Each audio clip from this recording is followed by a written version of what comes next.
लहू में रंग है बाकी तो करबला चलिए, अगर है खून में गर्मी तो करबला चलिए। नबी के नाम पर दरिया बहा रहे हैं हुसैन, नबी के नाम पर दरिया बहा रहे हैं हुसैन। किसी को चाहिए पानी तो करबला चलिए, किसी को चाहिए पानी तो करबला चलिए।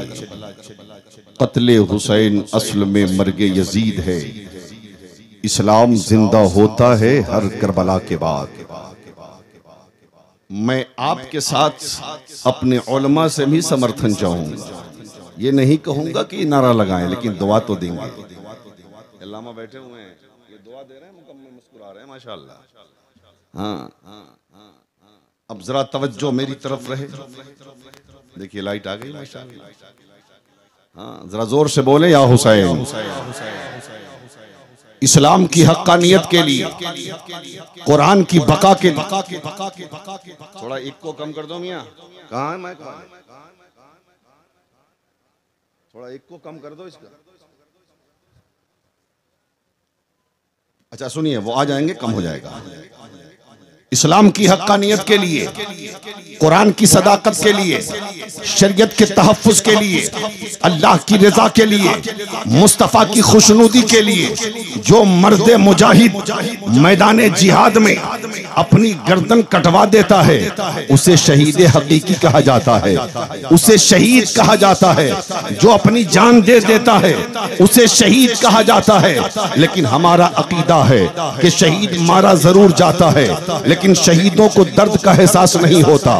शहीद काटा जरूर जाता है, लेकिन शहीदों को दर्द का एहसास नहीं होता। शहीदों की हड्डियां जरूर टूटती हैं, लेकिन शहीदों को दर्द का एहसास नहीं होता। शहीदों के जिस्म पे घोड़े जरूर दौड़ते हैं, लेकिन शहीदों को दर्द का एहसास नहीं होता। शहीदों के जिस्म के टुकड़े जरूर किए जाते हैं, लेकिन शहीदों को दर्द का एहसास नहीं होता।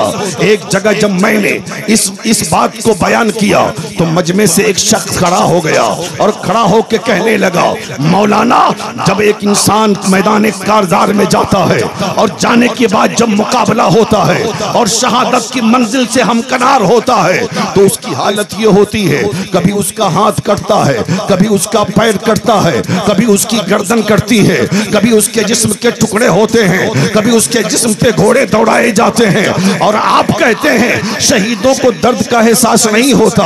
ये कौन सा फलसफा है? हाथ कट गया दर्द का एहसास न हो, पैर कट गया दर्द का एहसास न हो, गर्दन कट गई दर्द का एहसास न हो, जिस्म के टुकड़े हो गए दर्द का एहसास न हो, जिस्म को छलनी कर दिया गया दर्द का एहसास न हो, जिस्म से लहू बहा दिया गया दर्द का एहसास न हो। मैंने कहा मालदा वालों, मेरा मामला हल हो गया। मैं तुम्हें दुनियावी मिसाल से समझाना चाहता हूँ कि तुम्हारे पैर में कोई जख्म निकल गया जिसे अपनी जबान में आप फोड़ा कहते हो, वो छोटा सा था, आहिस्ता आहिस्ता बढ़ता हुआ बड़ा हो गया।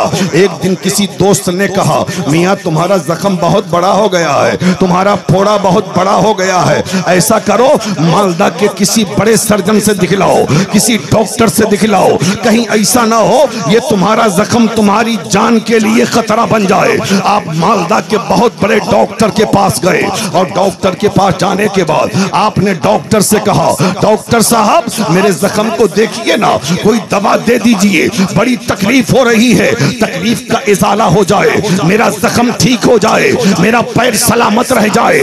डॉक्टर ने मुआयना किया, मुआयना करने के बाद कहा, मियाँ दवा से तुम्हारा पैर सही नहीं होगा।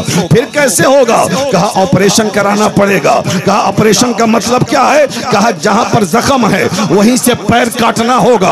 अगर तुमने पैर नहीं कटवाया तो हो सकता है जख्म के जरासीम फैलते फैलते पूरे जिस्म में सरायत कर जाएं और एक दिन वो आए कि इसी जख्म की वजह से तुम्हारी जिंदगी का खात्मा हो जाए, तुम्हें मौत वाक़े हो जाए, तुम दुनिया से रुखसत हो जाओ। इसलिए फैसला कर लो, सोच लो, पैर चाहिए कि जिंदगी चाहिए, हड्डियां चाहिए कि जिंदगी चाहिए, गोश्त चाहिए कि जिंदगी चाहिए, हाथ चाहिए कि जिंदगी चाहिए। आपने थोड़ी देर सोचा और सोचने के बाद आपने कहा, डॉक्टर साहब अगर पैर ना रहा रहा तो बगैर पैर के जिंदगी जी लूंगा, अगर हाथ ना रहा तो बगैर हाथ के जिंदगी जी लूंगा, अगर आंख ना रही बगैर आंख के जिंदगी जी लूंगा, लेकिन अगर जिंदगी ना रही तो पैर लेके क्या करूंगा, अगर जिंदगी ना रही तो हाथ लेके क्या करूंगा, अगर जिंदगी ना रही तो ये जिस्म के आज़ा लेके क्या करूंगा। इसलिए डॉक्टर साहब मेरे पैर को काट दीजिए। तारीख मुतय्यन हो गई, वक्त मुकर्ररा पे आप पहुंच गए, डॉक्टर आपको ऑपरेशन रूम में ले गया। ले जाने के बाद आपके पैर को काटने से पहले उसने आपको इंजेक्शन दिया, उसने आपको दवा खिलाया, आपकी जगह को सुन किया, उसके बाद आपके पैर को काट दिया गया, आपकी हड्डियां कट गई, आप सही सलामती के साथ सेहतयाब होकर हॉस्पिटल से अपने घर आ गए। एक दिन मुझसे आपकी मुलाकात हुई, दुआ सलाम के बाद मैंने खैरियत पूछा, आपने कहा अल्हम्दुलिल्लाह अच्छा हूँ। मैंने कहा मियाँ पैर कट गया? हाँ हजरत पैर कट गया। मैंने पलट के सवाल किया, मियाँ पैर कटा होगा, बड़ी तकलीफ हुई होगी, हड्डियां कटी होगी, बड़ी तकलीफ हुई होगी, गोश्त कटा होगा, बड़ी तकलीफ हुई होगी। आपने कहा मौलाना बिल्कुल तकलीफ ना हुई। मैंने कहा ये कौन सा फलसफा समझा रहे हो, हड्डियां कट गई, दर्द का एहसास ना हुआ, पैर कट गया, दर्द का एहसास ना हुआ, गोश्त कट गया, दर्द का एहसास ना हुआ। आपने कहा मौलाना दर्द का एहसास तो होता, लेकिन इसलिए दर्द का एहसास ना हुआ कि मेरे ऊपर दवाओं का असर था, मेरे ऊपर गोलियों का असर था, मेरे ऊपर इंजेक्शन का असर था। मैंने कहा मालदा वालों मेरा मामला हल हो गया। अगर दुनियावी दवा का ये हाल है, अगर किसी को खिला दिया जाए, पैर काटा जाए दर्द का एहसास ना हो, हड्डियां काटी जाए दर्द का एहसास ना हो, गोश्त काटा जाए दर्द का एहसास ना हो, तो बोलो जिसने मोहब्बत खुदा की दवा खाई हो और जिसने मोहब्बत मुस्तफा की दवा खाई हो उसकी गर्दन कटेगी, दर्द का एहसास कैसे होगा? उसके पैर काटे जाएंगे, दर्द का एहसास कैसे होगा? पता चला शहीद मारे जरूर जाते हैं, लेकिन शहीदों को दर्द का एहसास नहीं होता, नहीं होता। इसीलिए तो मेरे आका फरमाते हैं सारे जन्नती जन्नत में चले जाएंगे। गौर से तवज्जो से सुनना, सारे जन्नती जन्नत में चले जाएंगे। मेरे आका फरमाते हैं अल्लाह जन्नतियों को मुखातब करके फरमाएगा, ऐ मेरे जन्नती बंदो तुमने नमाजें पढ़ी मैंने इनाम में जन्नत दे दिया, तुमने रोजा रखा मैंने इनाम में जन्नत दे दिया, तुमने ज़कात दिया मैंने इनाम में जन्नत दे दिया, तुमने हज किया मैंने इनाम में जन्नत दे दिया, तूने भूखे को खाना खिलाया मैंने इनाम में जन्नत दे दिया, तूने नंगे को कपड़ा पहनाया मैंने इनाम में जन्नत दे दिया, तूने मदरसे का ताउन किया मैंने इनाम में जन्नत दे दिया, तुमने मस्जिद की तामीर की मैंने इनाम में जन्नत दे दिया, तुमने गरीबों की खबरगिरी की मैंने इनाम में जन्नत दे दिया, तूने यतीमों के सर पे दस्ते शफकत रखा मैंने इनाम में जन्नत दे दिया, तुमने बेवाओं की मदद की मैंने इनाम में जन्नत दे दिया। ऐ मेरे जन्नती बंदो तुम्हें जन्नत में मजा आ रहा है कि नहीं? तुम्हें जन्नत में मजा आ रहा है कि नहीं? सारे जन्नती कहेंगे मौला तेरी जन्नत की बहारें बेमिसाल, तेरी जन्नत का खाना बेमिसाल, तेरी जन्नत का पानी बेमिसाल, तेरी जन्नत के महल्लात बेमिसाल, तेरी जन्नत का आराम बेमिसाल। मौला तेरी जन्नत में बहुत मजा आ रहा है। उसके बाद अल्लाह शहीदों से मुखातब होगा, ऐ मेरे शहीद बंदो तवज्जो करना, ऐ मेरे शहीद बंदो तूने दीन के लिए गर्दन दे दी मैंने इनाम में जन्नत दे दिया, तूने कुरान के लिए अपनी गर्दन दे दी मैंने इनाम में जन्नत दे दिया, तूने मेरी रजा के लिए अपना एक एक कतरा लहू दे दिया मैंने इनाम में जन्नत दे दिया, तूने मेरी रजा के लिए अपने जिस्म पे घोड़े दौड़वा लिए मैंने इनाम में जन्नत दे दिया। ऐ मेरे शहीद बंदो तुम्हें जन्नत में मजा आ रहा है कि नहीं? तो तमाम शोहदा एक जबान होके कहेंगे मौला मौला तेरी जन्नत की बहारें बेमिसाल, तेरी जन्नत का खाना बेमिसाल, तेरी जन्नत का पानी बेमिसाल, लेकिन परवरदिगार जो मजा गर्दन कटाने में आया था वो मजा तेरी जन्नत में नहीं है। मेरी जन्नत में नहीं है।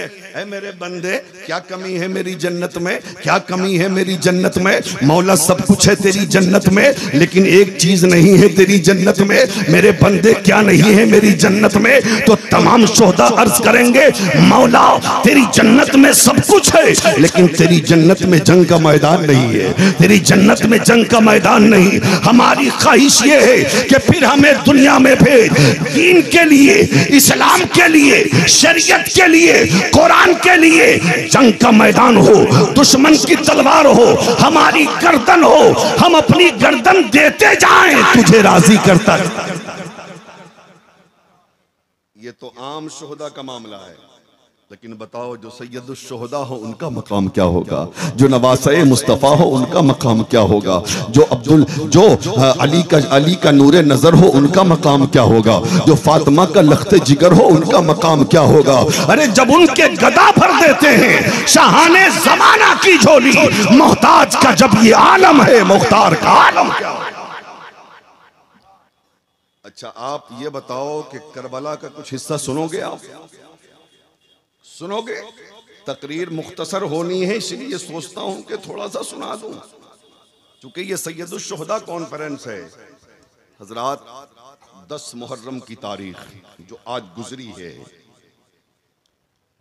अली अकबर भी शहीद हो गए, कासिम भी शहीद हो गए, औनो मोहम्मद भी शहीद हो गए, इमाम असगर भी शहीद हो गए, अब्बास का बाजू भी कट गया, जाने सारा ने हुसैन भी शहीद हो गए। सबसे आखिर में अब बारी आई है सैयदुल शुहदा की। अपने नाना का इमामा बांधा है हुसैन ने, अपने नाना का जुब्बा पहना है हुसैन ने। हजरत अमीर हमजा की तलवार, अपने बाबा अली की तलवार, हजरत अमीर हमजा का नेज़ा, हजरत जाफर तैयार की ढाल सजाई है हुसैन ने। और इसी दरमियान यजीदियों में बातें होने लगी, लगता है हुसैन थक गए। अली अकबर का जनाजा उठाकर हुसैन टूट गए हैं, कासिम का जनाजा उठाकर हुसैन कमजोर हो गए, असगर का जनाजा देखकर हुसैन के हौसले पस्त हो गए, अब्बास का जनाजा देखकर हुसैन का दिल टूट गया है। हो सकता है हुसैन यजीद की बैअत कर लें। ये आपस में मशवरा, वो लोग आपस में बातें कर रहे हैं। इमाम गए, इमाम हजरत इमाम हुसैन सबसे पहले खेमे ज़ैनब में गए और जाने के बाद कहते हैं, ऐ बेटी मेरी बहन ज़ैनब, आखिरी बार अपने भैया का दीदार कर लो, फिर कभी हुसैन का चेहरा निगाहों के सामने नहीं आएगा, आखिरी दीदार कर लो। हजरत ज़ैनब ने मुख्तसर तौर पर, सुन लो मियाँ, हजरत ज़ैनब ने अलविदा कहा। उसके बाद हजरत शहरबानों से कहते हैं, ऐ शहरबानों, तुमने महल छोड़कर गरीबी की जिंदगी गुजारी है, हर मोड़ पे तुमने मेरा साथ दिया है, अब हुसैन तेरा जा रहा है मैदान करबला में, आखिरी बार अपने हुसैन को देख लो। उसके बाद आबिदे बीमार यानी सैयद सज्जाद के खेमे में गए, देखा 14 साल का कड़ियल जवान बेहोश बुखार की शिद्दत में चारपाई पे लेटा है। हुसैन ने दामने रहमत की हवा दी अपने लाल को। हजरत ज़ैनुल आबिदीन ने आंखें खोल दी। हजरत ज़ैनुल आबिदीन कहते हैं, बाबा कहां जा रहे हैं आप? बेटा हुसैन करबला जा रहा है, सब तो शहीद हो गए, अब हुसैन करबला जा रहा है, नाना के दीन को बचाने के लिए, नाना की शरीयत को बचाने के लिए, नाना के दीन के तहफ्फुज के लिए। हजरत अब्बास, हजरत सैयद सज्जाद कहते हैं, बाबा मेरे रहते हुए आप नहीं जाएंगे, मेरे रहते हुए आपको मैदान करबला में नहीं जाना है, पहले मुझे जाने दीजिए, पहले मुझे जाने दीजिए, फिर आप जाइएगा। हजरत इमाम अली मकाम फरमाते हैं, बेटा ज़ैनुल आबिदीन नहीं, तुम बहुत कमजोर हो, बुखार की शिद्दत है, नकाहत का आलम है, तुम नहीं जा सकते मैदान करबला में, ये जालिम तुम्हें भी मार डालेंगे। जैसे अली असगर को मारा है। ये जालिम तुम्हें भी मार डालेंगे जैसे कासिम की जवानी पे घोड़े दौड़ाया है। ये तुम्हें भी मार डालेंगे जैसे इन्होंने अली अकबर को मारा है। ये तुम्हें भी मार डालेंगे जैसे अब्बास अलम बरदार को मारा है। तुम्हें नहीं जाना है। हजरत सैयद सज्जाद लाठी लेकर उठना चाहते थे, कमजोरी इतनी थी, फिर बेहोश होकर गिर गए।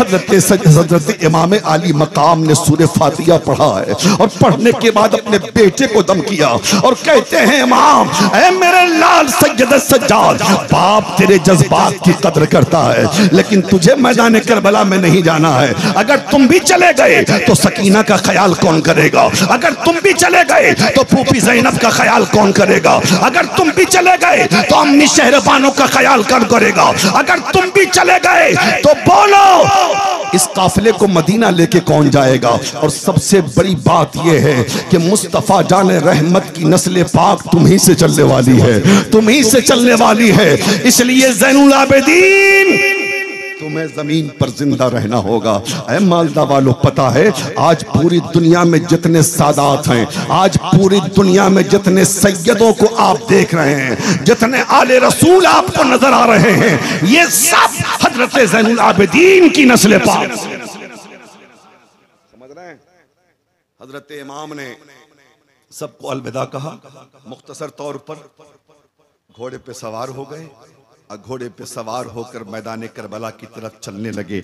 घोड़ा आगे बढ़ने को तैयार नहीं, घोड़ा आगे बढ़ने को तैयार नहीं। इमाम कहते हैं, क्या मेरे गाजी तू डर गया यजीदियों से जो आगे बढ़ने को तैयार नहीं है? वो गाजी झुरझुरी दे के कहता है, आका मैं हुसैनी हूँ, यजीदी नहीं हूँ। मैं यजीदियों से डरता नहीं, बल्कि देखिए ना मेरे दोनों पैर में मोहब्बत की जंजीरें पड़ी हुई है। पहले मेरे पैर से मोहब्बत की जंजीर को निकाल दीजिए, मैं आगे बढ़ने के लिए तैयार हूं। इमाम ने जब पीछे मुड़ के देखा तो इमाम देखते हैं कि 7 साल की बेटी सकीना ने पैर घोड़े के दोनों पैर को मोहब्बतों से जकड़ रखा है।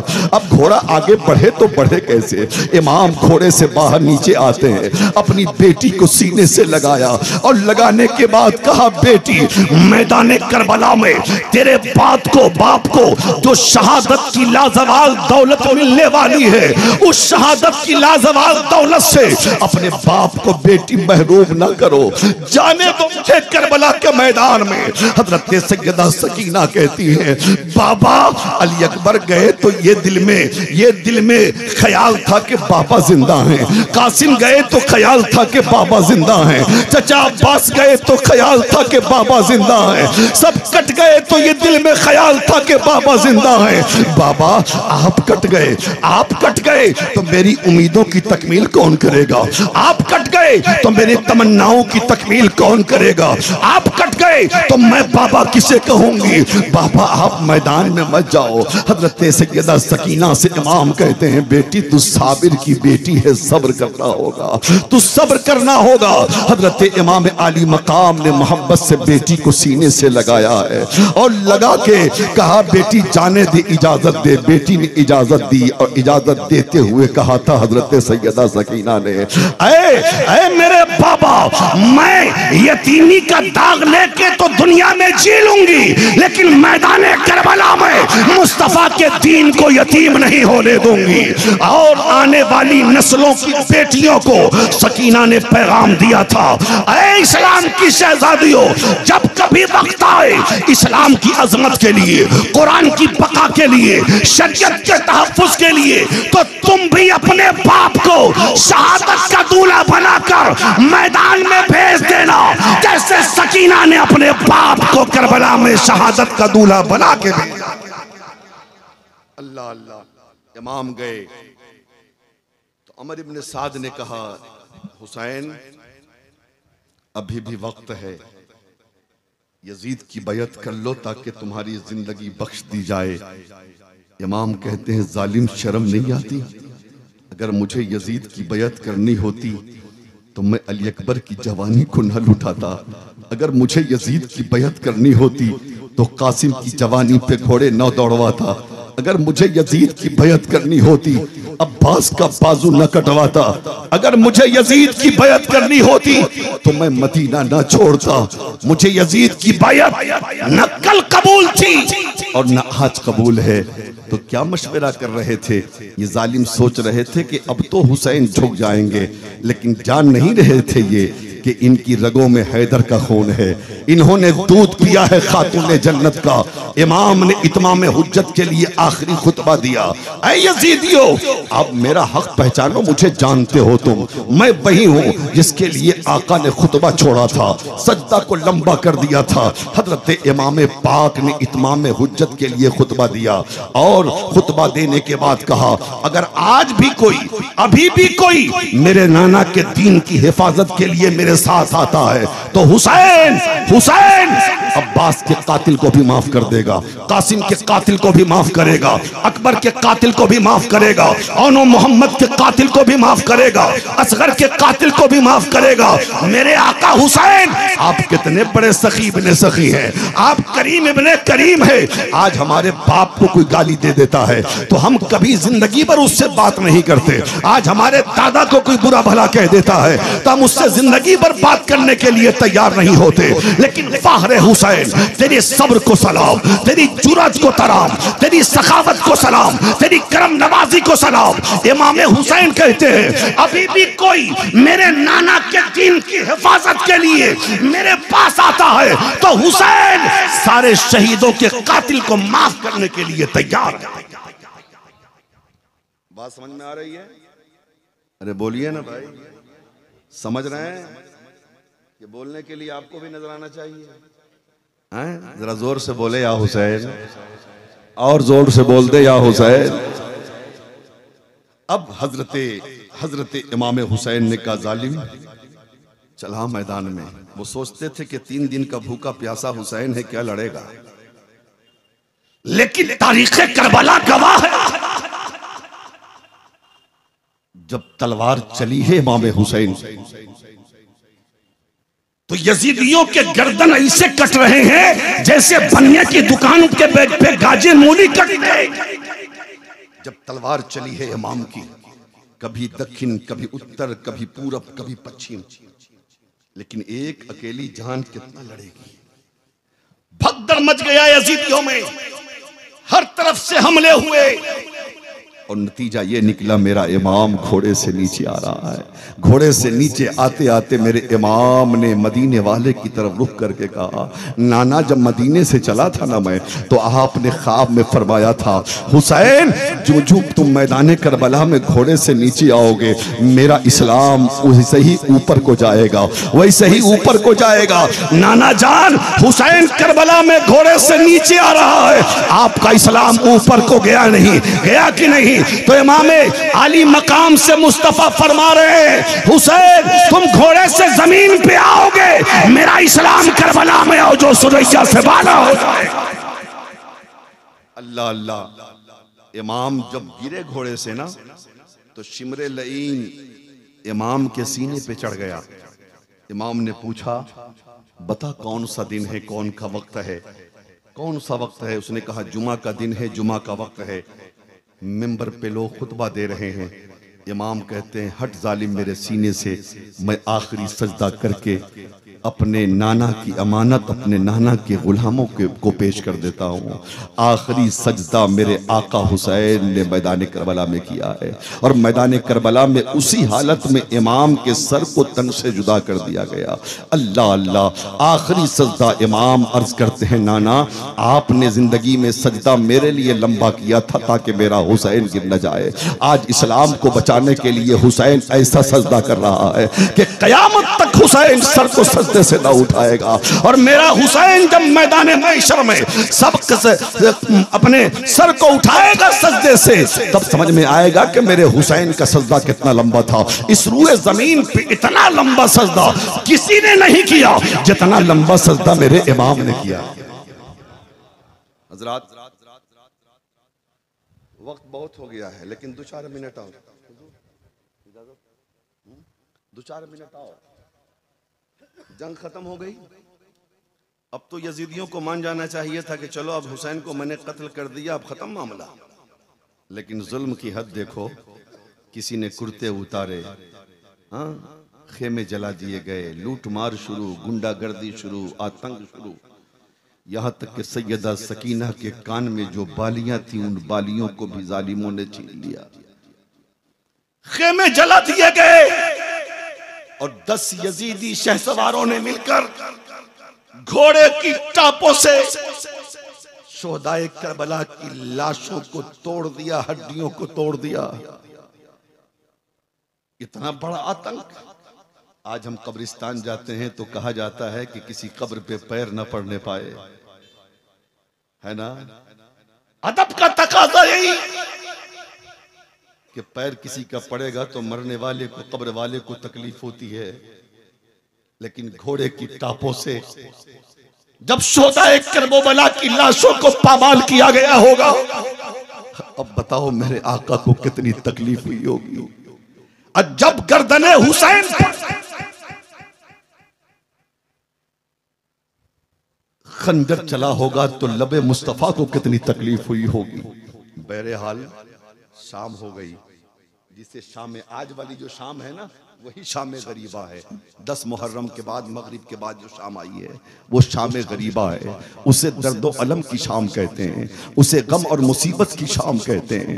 अब बताओ किसी के घर में एक मैयत हो जाती है और जब शाम का सन्नाटा छाता है, किसी को खाना अच्छा नहीं लगता, किसी को पानी अच्छा नहीं लगता, किसी को नींद अच्छी नहीं लगती, लेकिन बता जिसका पूरा खानदान लुट गया हो, जिसका पूरा खानदान करबला में कट गया हो, और जिस घर में सिर्फ बच्चे हो, सिर्फ बेटियां हो, सिर्फ बीमार हो, और फिर चटियल मैदान करबला का 1800 किलोमीटर अपने वतन मदीने से दूर हो, बताओ उनको कैसा लगा होगा, उनकी हालत कैसी होगी। आज हमारे घर कोई मर जाता है, हमारा बेटा मर जाए, हमारा बाप मर जाए, हमारा रिश्तेदार मर जाए, पूरा मोहल्ला दिलासा देने के लिए है, पूरा मोहल्ला तसल्ली देने के लिए है, पूरा मोहल्ला हौसला बढ़ाने के लिए है। लेकिन आज करबला में कोई नहीं है जो सकीना का हौसला बढ़ा सके। आज करबला में कोई नहीं है जो ज़ैनब का हौसला बढ़ा सके। आज करबला में कोई नहीं है जो शहरबानों का हौसला बढ़ा सके। आज करबला में कोई नहीं है जो ज़ैनुल आबिदीन का हौसला बढ़ा सके। शाम गरीबा आ गई, शाम गरीबा आ गई। इमाम हुसैन की शहादत के बाद 7 दिन तक आसमान से खून बरसता रहा, आसमान से खून बरसता रहा। मस्जिद बैतुल मक़दिस में जिस पत्थर को उठाया जाता, उस पत्थर के नीचे से ताज़ा खून जारी होता।